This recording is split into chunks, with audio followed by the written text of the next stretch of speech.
नाज़रीन the historians corner में मां आहियां जो मेज़बान शकील सुमरो। अॼोके प्रोग्राम जे सेगमेंट में हिकु दफ़ो ॿीहर असां हिकिड़े अहिड़े क्लासिक बुक जो रिव्यू पेश कंदासूं जंहिं रूसी लिटरेचर, न रुगो रूसी लिटरेचर पर दुनिया जो जेको आलमी अदब आहे उन ते तमामु गहरा असर छॾिया।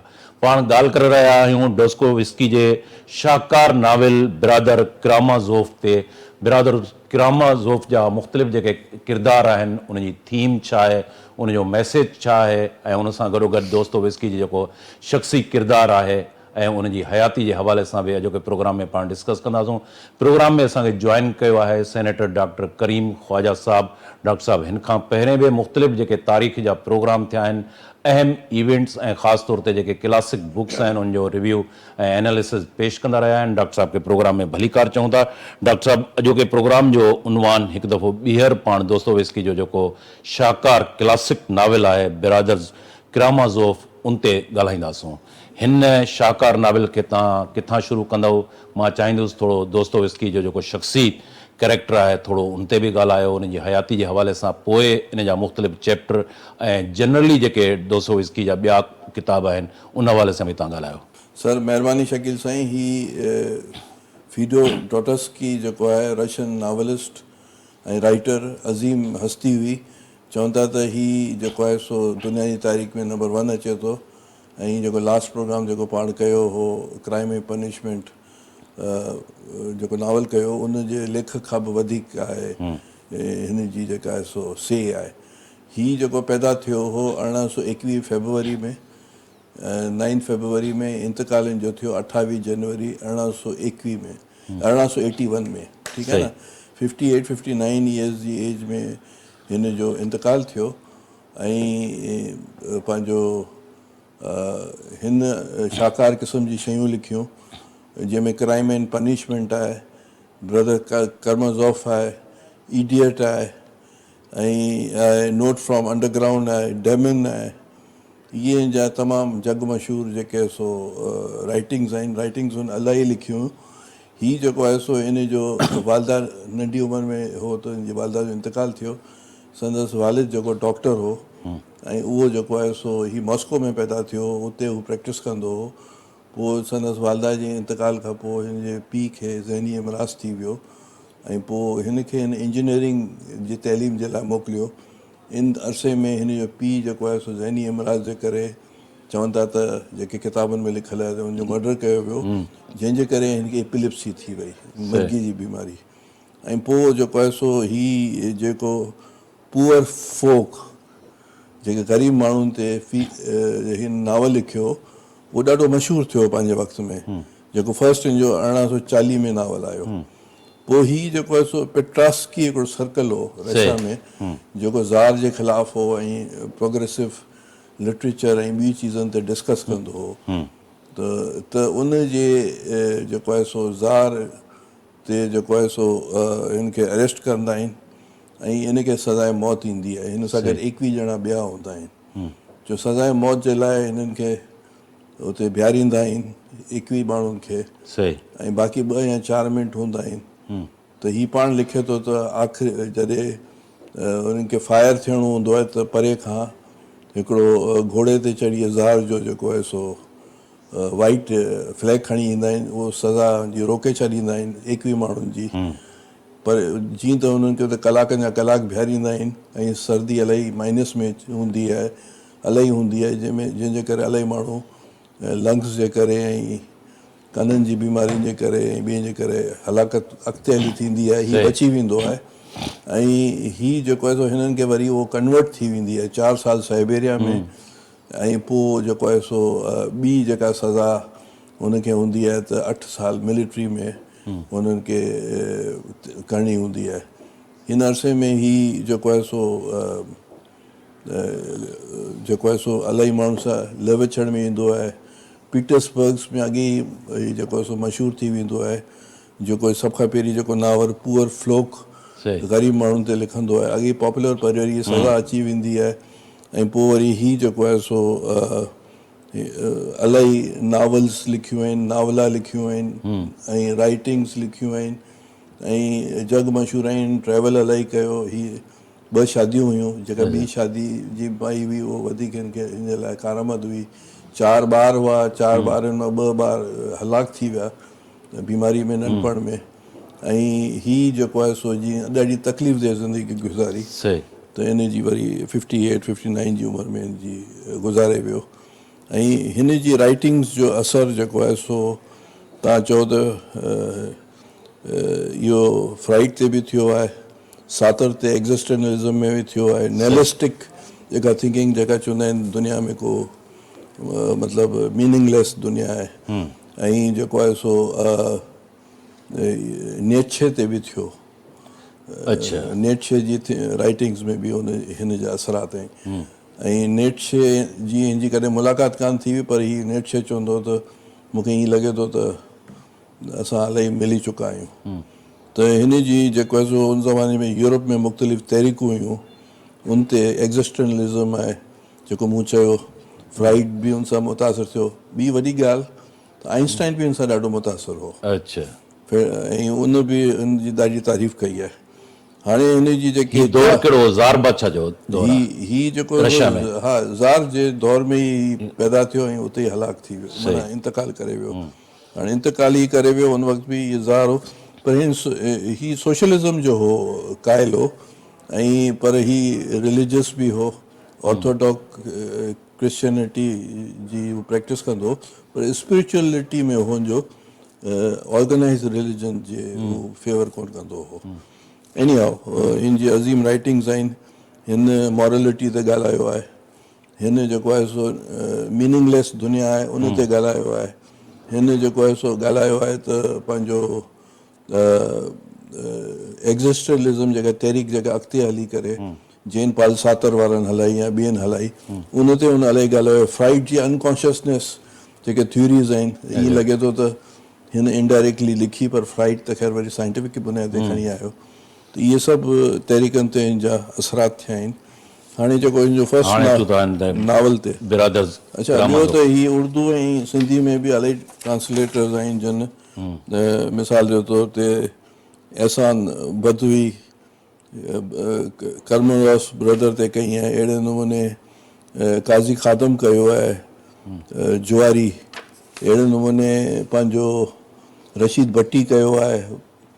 ऐं ॿियनि उर्दू नावलिस्ट जेका आहिनि, जीअं ब्रदर कमरज़ोफ जेको आहे सो शाहिद हमीद बि कयो आहे, ऐं ॿियनि राइटर्स बि कयो आहे। त दुनिया जी ॿियनि ॿोलियुनि में बि 170 ॿोलियुनि में हिन जो तर्जुमा, केतिरनि ॿोलियुनि में? 170 ॿोलियुनि तमामु किताबनि में 170 लिखियल आहिनि। ॿोलियूं, ठीकु। त हाणे हीउ जेको ब्रदर कर्मज़ोफ, ओरिजिनल रशियन लैंग्वेज में हीअ सभु लैंग्वेज आहे। हीअ जेको मां पढ़ियो आहे इहो बि इंग्लिश उन जी ट्रांसलेशन आहे। अच्छा ठीकु। त जेको चवंदा आहिनि लतीफ़ जी शाइरी जेका आहे, उहो उन जी ॿोली जेका पोइ ट्रांसलेट में तो चेंजिस अची वेंदियूं आहिनि न, सही सही असल ॿोली त असल ॿोली हूंदी आहे। त हाणे हीउ जेको आहे सो हीउ जेको हिन में जेके किरदार आहिनि, 4 किरदार आहिनि हिन नावल में। किरदार त हिन में इलाही आहिनि, 50-100 हूंदा मुख़्तलिफ़ नालनि सां। रशियन मेजर मुख्य जेके किरदार आहिनि रशियन जेके नावल्स में आहिनि न, मिसाल हिकिड़ो नालो आहे, वरी ॿिए दफ़ा उन नाले खे ॿिए नमूने उन्हनि प्रोनाउंस कयो आहे, वरी उनखे 3 नमूने कयो आहे। त इहो थोरो कन्फ्यूजन थिए थो। हीअ जेके नावल्स जेके रशियन जा ख़ासि तौर ते हिन जा तव्हां पढ़ंदो त हाणे हिन में जेको आहे सो हिन में हिकिड़ो पीउ आहे, 4 पुट आहिनि। ऐं नाला वठां थो, वरी नाला बार बार कोन वठंदुसि, पर नंबर 1, नंबर 2, नंबर 3, नंबर 4 अहिड़े नमूने ॻाल्हाईंदुसि। हाणे हिन जो जेको पीउ आहे उनजो नालो आहे फीडर कर्मज़ोफ पेल्विक्स। इहो जेको आहे सो हिन जो पीउ जो नालो आहे डरमती कर्मज़ोफ। इहो जेको आहे सो आहे वॾो पुटु। पोइ आहे ईवान कर्मज़ोफ, ॿियो पुटु एलेक्सी कर्मज़ोफ, इहो थियो हिनजो टियों पुटु पेवलेक कर्मज़ोफ, इहो हिनजो नाजाइज़ पुटु आहे। ऐं 3 माइयुनि जो ज़िक्र आहे, जेके एलेक्ज़ोड्रोफ नालो आहे, आगराफेन, ऐं ॿी हिकिड़ी माई जो नालो आहे कतरीना। हाणे ही जेके इन्हनि माण्हुनि जे चौगर्द सॼी नावल आहे। बेसिकली ही जेको पीउ आहे, हाणे पीउ ऐं पुट 1 पुट 2 पुट 3 अच्छा चइजो माण्हू सम्झी सघनि सही, नालनि में कंफ्यूजन। हिन जो पीउ जेको आहे सो जेको 55 इयर्स जो आहे, उनजा 2 पुट आहिनि। हिन जो पीउ जेको आहे सो गैम्बलर आहे, वुमनाइज़र आहे, पैसा ख़र्च कंदो आहे। जीअं 2 शादियूं आहिनि ऐं हिकिड़ी जेका ॿी माई सां हुनखे हिकिड़ी नाजाइज़ औलाद आहे, ठीकु आहे। जेको पहिरियों पुटु आहे उहो फर्स्ट वाइफ मां आहे, उहो फर्स्ट वाइफ जेका आहे सा पैसे वारी आहे सही ऐं पोइ हुन सां तलाक थी वेंदी आहे। इन जो पीउ जेको डेमिट्री जेको फर्स्ट पुटु आहे उन में बि आदतूं हिन जे पीउ वारियूं हूंदियूं आहिनि ऐं असांजे पीउ सां विढ़ंदो आहे मुख़्तलिफ़ चीज़नि ते, प्रॉपर्टीज़ ते ऐं ॿी चीज़नि ते। ॿियो आहे ईवान, हिन जो ॿियो पुटु, उहो जेको आहे हीउ पढ़ाईंदो आहे, यूरोप वुरोप वेंदो आहे, पर इहो एथीस्ट आहे, नॉन बिलीवर आहे। ऐं इन खां वरी हीउ चवंदो आहे त जेकॾहिं का सुपर नेचुरल चीज़ कान्हे त पोइ क्राइम अगरि कयूं था त सही आहे। अहिड़े तरह जी मुंहिंजी सोच आहे। सही हिन जो जेको टियों पुटु आहे एलेक्सी, असल में हिन जो जेको पुटु आहे नंढी उमिरि में गुज़ारे वेंदो आहे, दोतोस्की जो। अच्छा त हीउ जेको एलेक्सी जेको पुटु आहे उहो हुनखे ईअं ताबीर ॾींदो आहे अगरि मुंहिंजो पुटु अगरि हयात हुजे हा त ईअं हुजे हा। लेक्सी वांगुरु हा, त इहो रशियन ऑर्थोडॉक्स चर्च जो बिलीवर हूंदो आहे ऐं नेक माण्हू हूंदो आहे ऐं सचाई, गुडनेस ऐं मॉरलिटी ते बिलीव कंदो आहे। हाणे हीअ सॼे नावल में इहो रुगो इहे ई डिस्कशन्स आहिनि। बेसिक थीम इहा आहे त पंहिंजो हीउ जेको हिनजो पीउ क़तलु थी वेंदो आहे, इहो क़तल जो इल्ज़ाम जेको आहे सो लॻंदो आहे नंबर 1 पुट ते, ठीकु आहे न। पर उहा ख़बर पवंदी आहे त जेको नाजाइज़ पुटु आहे जंहिंजो पेवेलॉफ नालो आहे उन्हनि खे कंदो आहे क़तलु। त पोइ वरी हीउ बदिजी वेंदो आहे पहिरियों जो पुटु आहे उहो इन केस में, इन केस में। इन जी 2 जेके सो मंगेतर हूंदियूं आहिनि, हिन जो पीउ जा तालुकात हूंदा आहिनि मुख़्तलिफ़ मायुनि सां ऐं इहे वरी पुट जा बि सेम मायुनि सां हूंदा आहिनि। त इहो सॼो हिननि आपस में झगड़ो आहे ऐं हीउ जेको पुटु आहे इहो चवंदो आहे त आउं मर्डर कंदुसि, हालांकि हीउ पहिरियों पुटु मर्डर कोन कंदो आहे, चोथों पुटु कंदो आहे, जेको नाजाइज़ ॿार आहे नाजाइज़ ॿार आहे। हुनखे हू सही ट्रीट कोन कंदो आहे त हू बि जेको आहे सो नंबर 2 पुटु आहे न जेको एथीस्ट आहे उन सां हू मुतासिर आहे। हू चवंदो त क्राइम अगरि there is no supernatural त असां क्राइम करे सघूं था। इहा हिन जी जेका हीअ सॼी मज़हबी थीम्स ते, समाजी थीम्स ते, जेको एथियस्ट पुटु आहे उहो हिन नाजाइज़ जेको पुटु आहे इहे ॿई वेझो आहे। हा, उहो सोच जे हिसाब सां वेझा आहे। हा, त अच्छा ॿियो जेको आहे सो हिन में हिकिड़ो ग्रैंड एक्विज़िशन हिकिड़ो वॾो चैप्टर आहे, मशहूरु आहे।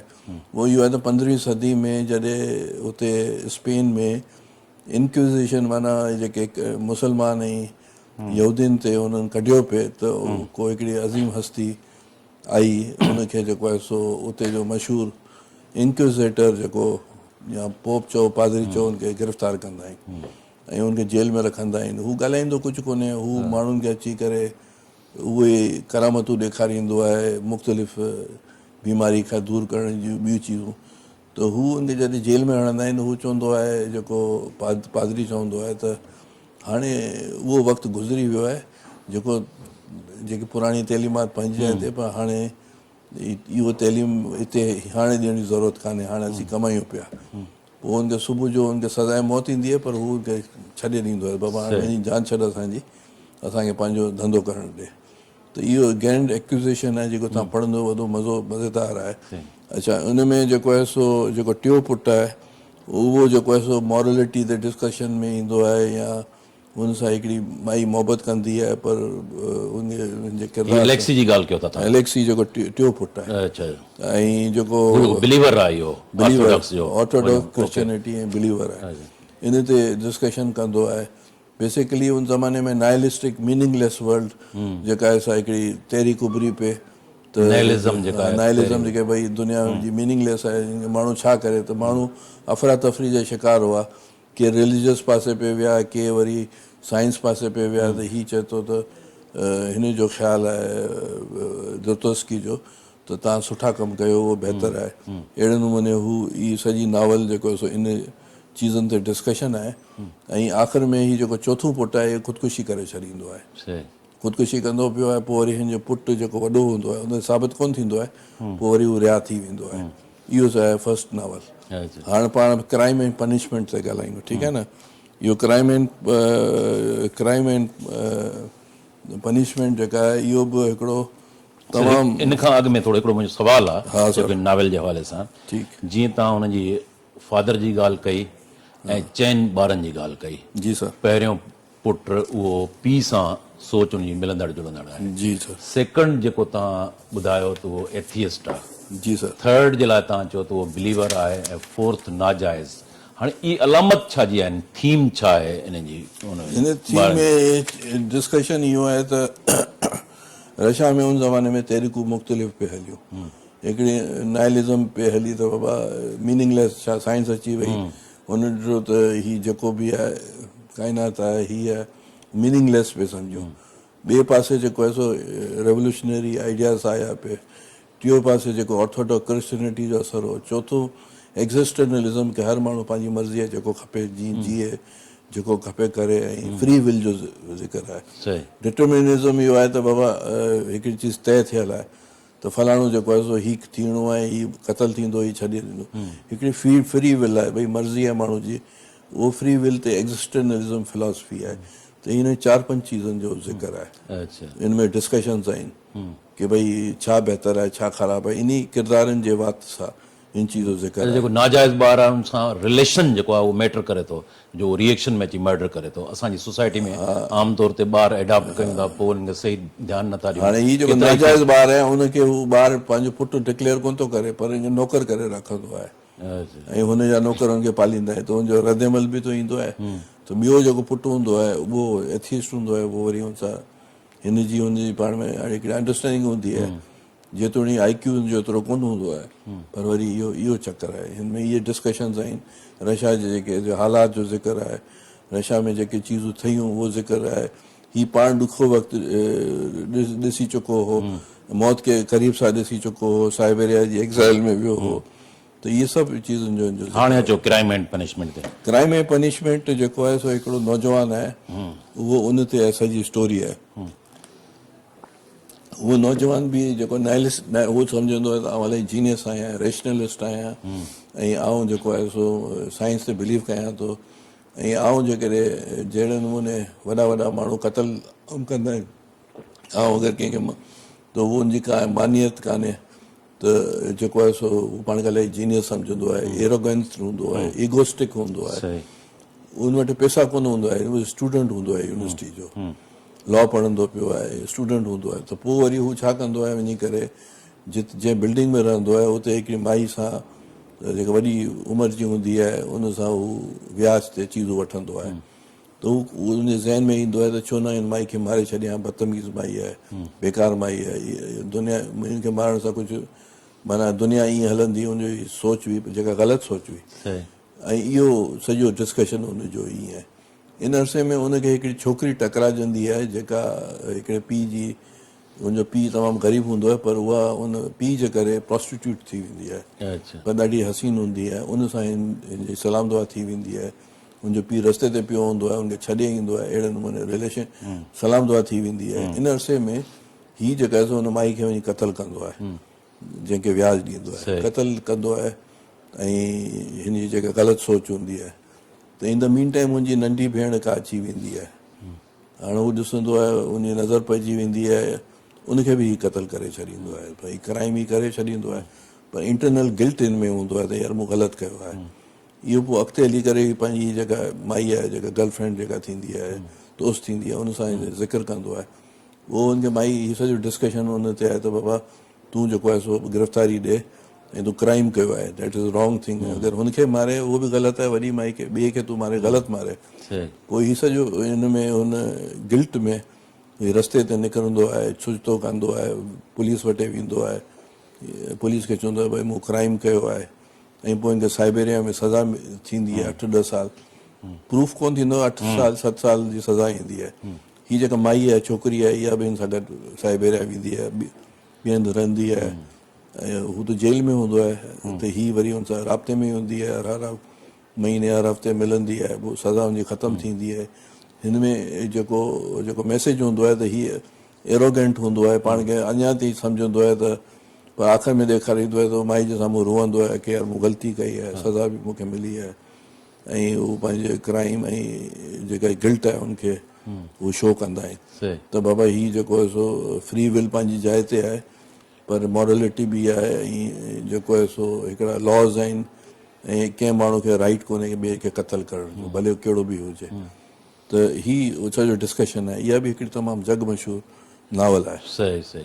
हिन जा डोस्टोविस्की जा ॿिया नावल कहिड़ा आहिनि? हिकिड़ो इडियट Writings जेको आहे। इडियट, हाणे इडियट ते पाण ॻाल्हायूं त इडियट में हिकिड़ो आहे मेस्कोनेफ जेको जेको प्रिंस आहे, हिनखे स्विट्ज़रलैंड में ही चरियो थी वेंदो आहे, उते किथे असाइलम में पागलखाने में दाख़िल हूंदो आहे, पोइ हीउ मोटंदो आहे मॉस्को ऐं हिन जी कंहिं हिकिड़ी माई सां मोहबत थी वेंदी आहे ऐं ॿियो हिकिड़ो किरदारु हूंदो आहे उहो उनजी बि हुन सां मोहबत थींदी आहे। हीअ सॼी जेका डिस्कशन आहे उहो जेको हीउ चए थो त जेके माण्हू शरीफ़ आहिनि ऐं जेके सिधा आहिनि या अपराइट आहिनि इहे बेवकूफ़ आहिनि, इडियट आहिनि। अॼु जो दौरु जेको आहे उनमें इन्हनि खे असां इडियट चवंदा आहियूं अहिड़नि माण्हुनि खे, ऐं उहो फिट कोन्हनि हिन वर्ल्ड में। पोइ हू जेका छोकिरी आहे जंहिं सां हीउ मोहबत कंदो आहे प्रिंस, ऐं हू ॿिए जेको एरोगेंट माण्हू सां, उहा जेका माई आहे उहो बि मतिलबु कैरेक्टर वारी कोन्हे, पर हिनजी मोहबत थींदी आहे। हीउ चाहींदो आहे त हीअ मुंहिंजी थी वञे, शादी थिए, ऐं हुनखे इज़त ऑनर सभु कुझु ॾियां। माई बि सम्झंदी आहे, पर माई सम्झंदी आहे त आउं फिट कोन आहियां, छा आउं किरदार जी सही कोन आहियां। हू वरी ॿिए माण्हू सां शादी कंदी आहे, हू शादी करे खणी वेंदो आहे। हीउ वरी नेक्स्ट डे ते हुते पुॼंदो आहे, हुनजे घर त ॾिसंदा आहिनि हिकिड़ो सीन ॾेखारींदा आहिनि हिन नावल में, इडियट में, की उहो माई खे उहो क़तलु करे छॾींदो आहे जेको जंहिंसां शादी थींदी आहे। उहो ॾेखारींदा आहिनि त उहो क़तलु माई पई आहे छोकिरी, ऐं हिकिड़े पासे हीउ प्रिंस आहे, ॿिए पासे जंहिं क़तलु कयो आहे। उन ते इहा डिस्कशन आहे त बाबा हीउ जेको दुनिया शरीफ़ माण्हुनि जी कान्हे, ऐं अहिड़े नमूने उहो सॼो वरी हीउ जेको प्रिंस हूंदो आहे मिश्कोनॉफ, इहो वरी ज़हनी तौर ते बीमार थी वेंदो आहे, हिनखे वरी हॉस्पिटलाइज़ थींदा आहिनि, नावल स्टॉप थी वेंदी आहे। ॿी जेके नावल आहिनि ॿ ॿियूं मशहूरु आहिनि, उहो आहिनि पंहिंजो डेमन्स। डेमन्स हिन इहो लिखियो जॾहिं हीउ एक्ज़ाइल में हो त हर इंसान में मुख़्तलिफ़ ख़राबियूं बि आहिनि, चङाइयूं बि आहिनि। उन ते हिन जेको सो हुनजी क्वालिटीज़ बयानु कयूं आहिनि, ऐं इहो बि ॾाढो मशहूरु नावल थियो त बाबा इंसान जे अंदरि मॉरलिटी, नाइलिज़म, ॿी जेके चीज़ूं आहिनि ऐं ख़राबु चीज़ूं बि आहिनि, उन ते सॼो नावल आहे। इहो हिन जॾहिं एक्ज़ाइल में हुयो तॾहिं एक्ज़ाइल में ई हुन लिखियो हो। अच्छा। ॿियो जेको आहे नोट्स फ्रॉम अंडरग्राउंड, हीउ जेको आहे इहो हिन लिखियो आहे त जेको मूंसां अंडरग्राउंड मैन हिकिड़ो शख़्स आहे, ब्यूरोक्रेट आहे, 20 साल नौकिरी कंदो आहे, ऐं हू जेको उन तबिके जे बारे में कंदो आहे त बाबा हू माण्हुनि जा कमु कंदा बि आहिनि, माण्हुनि जा न बि कंदा आहिनि। हू सम्झंदा आहिनि त असीं तमामु जीनियस आहियूं, ऐं जेको आहे सो हू अलाए ख़राबियुनि वारा हूंदा आहिनि। त उन वक़्तु जे रशिया जे जेको मिडिल क्लास माण्हू आहे या उहो माण्हू जेको नौकिरी पेशा आहे ऐं 20 साल हुन नौकिरी कई आहे, ऐं हू आइसोलेट रहंदो आहे, कंहिंसां टच में कोन रहंदो आहे, ऐं हुन सां हिकिड़ी माई जी मोहबत बि थी वेंदी आहे। माई हुन वटि ईंदी बि आहे, हीउ हुनखे ज़लील बि कंदो आहे ऐं चवंदो त मूंसां मोहबत बि करे। त इहे उन इंसानी जज़्बात जो ज़िक्र थो करे त आइसोलेशन में रहण सां इहे सुठी ॻाल्हि कान्हे, ऐं माशरे खे जेको मैसेज थो ॾिए त जेके नौकिरी पेशा उन वक़्त जे रशिया जी ॻाल्हि पियो करे, इहे चीज़ूं न हुनखे मिक्सअप थियणु खपे सोसाइटी में छा आहे, उन ते ई नावल आहे। अच्छा डॉक्टर साहब, दोस्तो लास्ट क्वेश्चन, प्रोग्राम असां वाइंड अप तरफ़ वधूं पिया। दोस्तोविस्की जा मुख़्तलिफ़ जेके नावल आहिनि, बिरादर, क्रामाज़ोव खां वठी क्राइम एंड पनिशमेंट, ऐं हिन वक़्तु जेको तव्हां ज़िक्र कयो, त दोस्तोविस्की ते उन दौर जो कहिड़े हिकिड़ी पॉलिटिकल आइडियोलॉजी जो असां जेकॾहिं चऊं त असरु हुयो, उहो पाण सोशलिस्ट चई सघूं था, कीअं उनजो छा आइडियोलॉजिकल छा हुयो? ॾिसो, ही जेको आहे सो सोशलिस्ट आइडियोलॉजी ते जो बिलीव हो, पर जेको सो ही स्पिरिचुअलिटी ते बि हिनजो यकीन हो, ऐं ही ज़ार जे ख़िलाफ़ स्ट्रगल में सज़ाए मौत बि खाधी, सज़ाऊं बि काटियूं। फ्रेंच रेवोल्यूशन अची चुको आहे, इंग्लैंड जो रेवोल्यूशन में हुनजा असरात बि आहिनि पंहिंजी जाइ ते। ऐं हिनखे जेका बीमारी हुई पंहिंजो एपिलिप्सी हुई, मूं शुरू में तव्हांखे ॿुधायो, मिर्गी जी, चवंदा आहिनि जेको मिर्गी जी जेका बीमारी में हूंदा आहिनि, इहो चवंदा आहिनि त उहो वधीक जीनियस बि हूंदा आहिनि। त हिन पंहिंजी लिखत में या हिन जी जेके आइडियोलॉजीज़ आहिनि या जेके हुन थीम्स लिखियूं आहिनि, उहो त अञा ताईं एक्सेप्टेबल आहे दुनिया में, ऐं माण्हू पढ़नि था ऐं उनखे जेको आहे सो लुत्फ़अंदोज़ बि थियनि था। त असां इहो चऊं था त असांजे जेके जनरेशन्स आहिनि, हिकिड़े ज़माने में त इहे चीज़ूं इलाही पढ़ियूं लिखियूं वेंदियूं हुयूं, हाणे बि पढ़नि था माण्हू, पर इहे चीज़ूं उहे आहिनि जेके लाइफ लॉन्ग मैसेजिस आहिनि। सही। के गाना हूंदा आहिनि, के फिल्मूं हूंदियूं आहिनि, के राइटिंग्स हूंदियूं आहिनि, जेको एवर हर दौर में उन्हनि खे एक्सेप्टेबिलिटी हर दौर जी नस्ल पढ़े थी। हा, उन लुत्फ़अंदोज़ बि थींदी आहे ऐं सबक आमोज़ बि हूंदी आहे। त ही नावल बि अहिड़े नमूने, हुनजी ॿियूं राइटिंग्स बि अहिड़े नमूने आहिनि। महिरबानी डॉक्टर सेनेटर करीम ख्वाजा साहब। डॉक्टर साहब ख़ासि तौर ते दोस्तोविस्की जो जेको नावेल आहे बिरादर्स कारामज़ोफ, ऐं उनखां सवाइ हुनजा जेके ॿियूं राइटिंग्स आहिनि, नाविल आहिनि, लिखणियूं आहिनि, उन ते तफ़सील सां ॻाल्हायो। ऐं ख़ासि तौर ते रशियन लिटरेचर में दोस्तोविस्की जो तमामु हिकिड़ो वॾो नालो आहे। न रुगो उन रशियन लिटरेचर ते असरु छॾियो, जीअं मां पहिरें बि इंट्रो में चई वियुसि त आलमी अदब जे हवाले सां बि उनजो तमामु उन ते गहरो असरु पियो। हिते प्रोग्राम जो वक़्तु पुॼाणी के पहुतो। डॉक्टर साहब तव्हांजी महिरबानी। नाज़रीन, ईंदड़ प्रोग्राम ताईं पंहिंजे मेज़बान शकील सुमरो खे इजाज़त ॾींदा। अल्लाह भाई।